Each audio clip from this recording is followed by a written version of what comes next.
In our last tutorial, we looked at a MIDI effect rack for creating harmony. Now we'll look at creating a different kind of MIDI effect rack from scratch. So as I've disabled that last one, I'll grab a MIDI effect rack from the browser in the MIDI effects section. And we can start bringing MIDI devices into it. So I'll create an arpeggiation from the randomized notes that are coming in. And I'll drop a chord before it. And do a basic minor chord.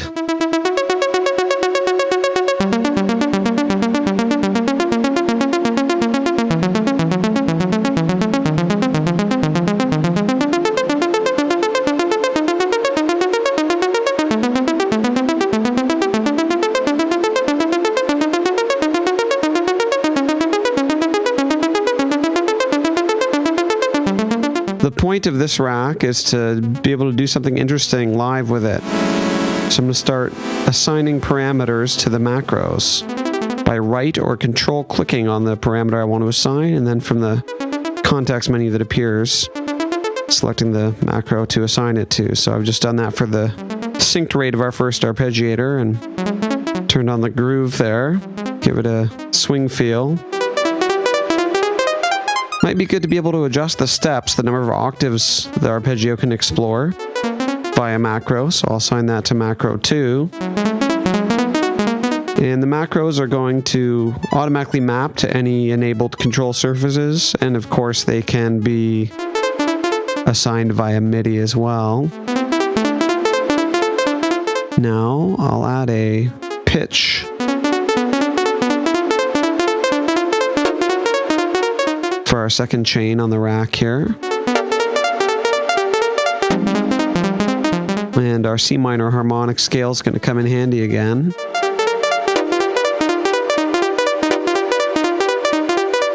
So now we can change the pitch of the incoming chords, because you look at the chord, it's to the left of the MIDI effect rack, so it's not specific to the arpeggio in the chain above it. All of those 5 chord notes are being processed in parallel by both chains of the MIDI effect rack. So now I'll map this to macro 3. Now we can adjust the chord pitch with a simple twist of the knob.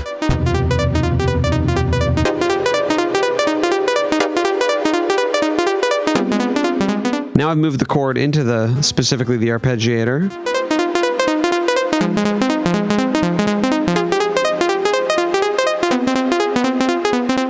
We'll put a different sort of arpeggiator on the second chain here.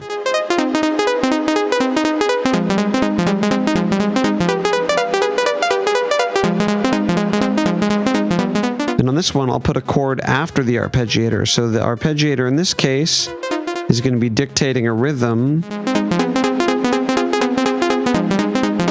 that will then have a perfect fifth added on top of it.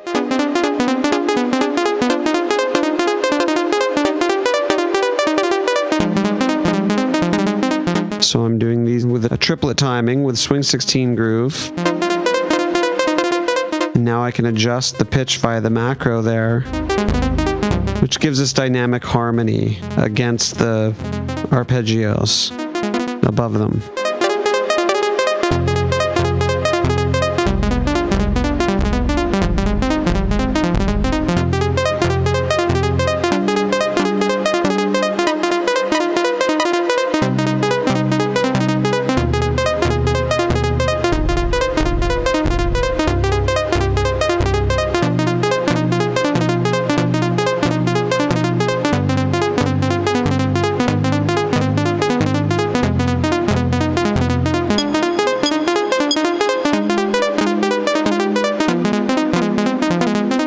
So now I've entered map mode, which allows me to adjust the minimum and maximum values of each macro knob to ensure that as I twist the knob and adjust the corresponding parameter, it remains within a musically useful range.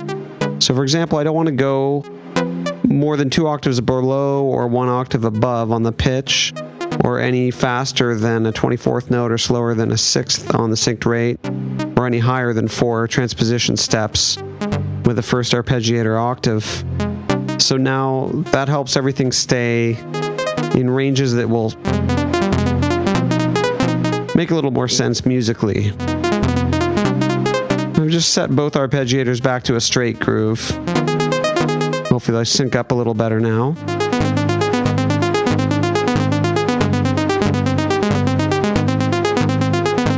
So, taking a break from the audio, I'm going to now map all of the macro assigned parameters to one macro knob via the right-click context menu. Mapping them all to macro 4, and you'll notice that macros 1, 2, and 3 are sort of grayed out now. And now all of those parameters throughout the MIDI effect rack are assigned to the one knob.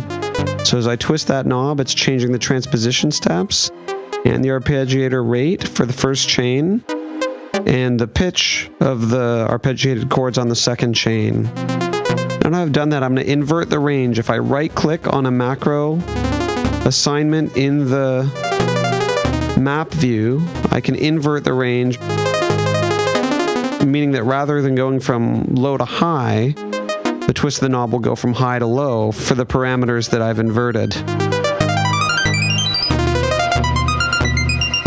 This creates more of a unique dynamic so that as I twist the dial, certain things go from a lower to higher intensity and other elements do the opposite.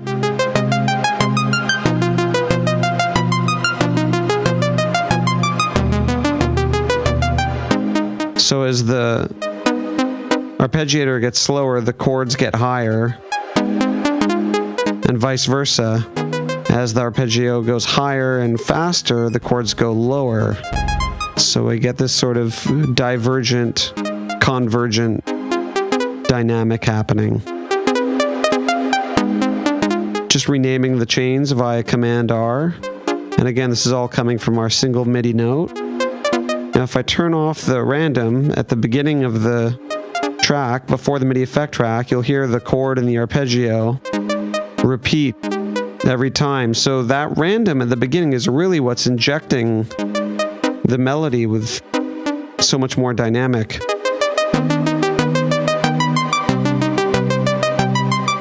And of course, all forced through our C minor harmonic scale. But we can experiment with other scales as well. I'll just put this gypsy scale and you'll notice it has a very different sound. Or a Hirojoshi scale, which is, I believe, a Japanese pentatonic scale. This has a very different flavor now.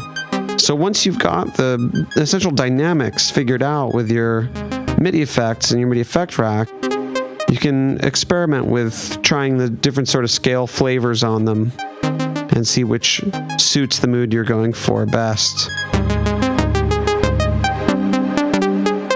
And so having this macro assigned, we can do really dynamic changes live on stage or in the studio, and they can also be recorded. I'm just naming the two different racks so I don't get them mixed up later on.